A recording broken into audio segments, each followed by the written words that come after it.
everyone, it's Daz, and this week's discussion is over conspiracy culture in 2018. And before I get into the topic, I just want to mention, because I forgot to last week, that I did start a Discord for the channel. I'll try to provide a link in the description box, and anyone who wants to be added, who hasn't already added themselves, can do so. Also, there is an address book that YouTube has. I can provide the link to that and add anyone who is interested in joining that as well. But with that being said, and a lot of this might feel like deja vu from conspiratainment culture, but I came across this article by The New Yorker. It's clear satire poking fun at the idea of tinfoil hat wearers and some fashion that they can employ to protect themselves from their beliefs. And I'm already going to apologize in advance. I never took French. I might butcher some words, and I'm not a fashionista. The freshest tinfoil hats for conspiracy theorists fashionistas. Tinfoil hatters, come out of the conspiracy theory closet. Now you can shield your brain from mind-controlling, mind-reading electromagnetic waves with the stunning chic chapeau. All hats handcrafted with 100% aluminum. The Turbinator blocks subliminal hypnotic messages in music, so the only controlling voice you'll have in your head will be yours. Are you under surveillance, electronically harassed? Block psychotronic attacks with the Faraday mesh fascinator and look fabulous at the same time. It slices, it dices, the splicinator slices deep state, transmitted, deep sleep-inducing delta waves so you'll stay woke.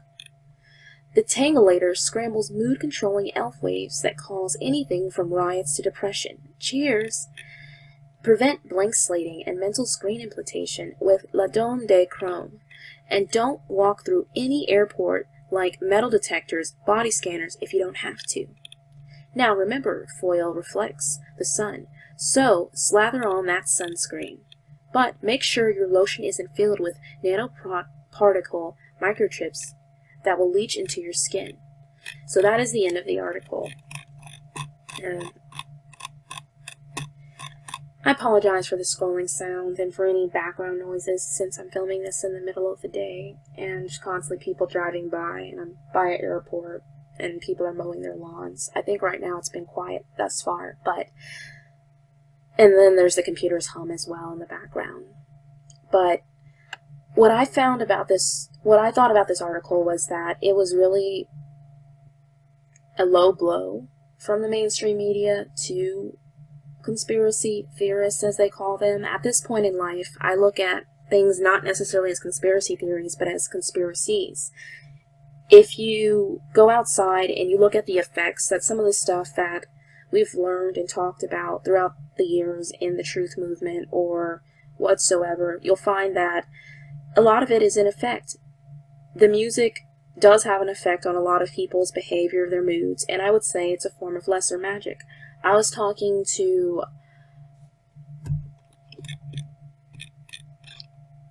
and I'm referencing this picture right here. I was talking to Walk with Truth outside of YouTube, and she was mentioning emotional magic, and I wasn't familiar with the term, but I went and looked into it, and she was mentioning how it's a form of lesser magic. And Anton LaVey, which I didn't ever really study anything Anton LaVey said, but he wrote about it, and he wrote about greater and lesser magic, and he often would talk about how lesser magic dealt more with emotions, with psychological manipulation.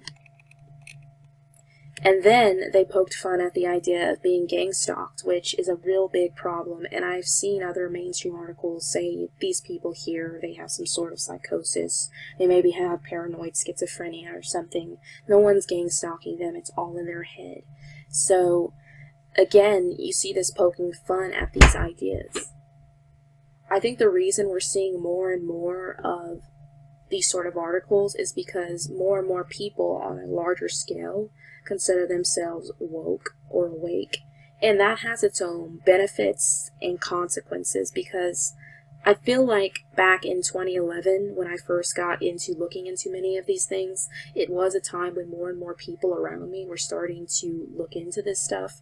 There's been people talking about this for many, many years, decades, way before I ever got on YouTube in 2014. But when I started, it was sort of going up at a high point, not necessarily being addressed by the media, but slowly I saw with this last election, this whole idea of fake news, and just sort of a blow up of this idea of the mainstream media versus fake news, as they like to make this kind of Hegelian dialectic war that's going on. And there's so much controlled opposition and so many plants that basically took control of the quote-unquote truth movement. And so it's not that uncommon anymore to go outside and talk to people who believe in a lot of this stuff. There always are going to be those who are going to think you're crazy for thinking this way, but even at my job, there has been people who have brought up the Illuminati out of nowhere. Not just the Illuminati and the conspiratainment sort of conspiracies, but even another person at my job who brought up the FEMA camps and fears of that. So it's not that uncommon anymore. And thanks to the recent turn of events in the last couple of years, more and more people openly talk about it.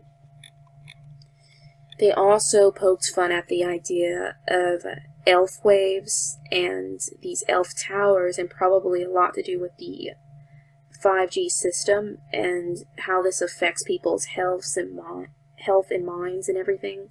And again, I think it's just their way of trying to discredit, or in a way just openly mock people, because there's not a lot they can do. And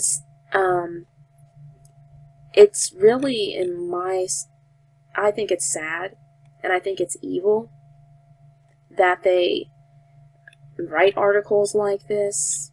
I know they're supposed to be funny, and to someone who thinks people who think this way, it's crazy. They'll find this funny and comical, but I don't. And even the idea of making fun of the RFID chip or microchips and such. But this is a byproduct of what happens when, I guess what you would call conspiracy becomes a kind of commodified industry on YouTube and online. And what happens when it blows up, you get stuff like this. And this is a byproduct of conspiratainment culture. And I myself haven't looked into a lot of modern conspiracy theories as much, only because of a lack of time, and my interest and focus has been changing. As you can see on the channel, I do still enjoy doing a lot of the similar topics I did in the beginning, but I find myself wanting to do more words of encouragement, more information on things that are happening that I see around me in my immediate community, and even what I think is happening in the world, because I feel like most people that come to my channel are already well read on much of this stuff, and it's not that we can't learn more or there's not more places to go, but I feel like at this point we need to talk more solutions, whether they're spiritual or they're short-term or long-term. And so I just wanted to share this, and I want to know your thoughts on articles like this by the New Yorker, poking fun at tinfoil hat wearers. And this is Conspiracy Culture in 2018. I'll talk to you next week, and I hope you all have a wonderful week. Take care, and God bless.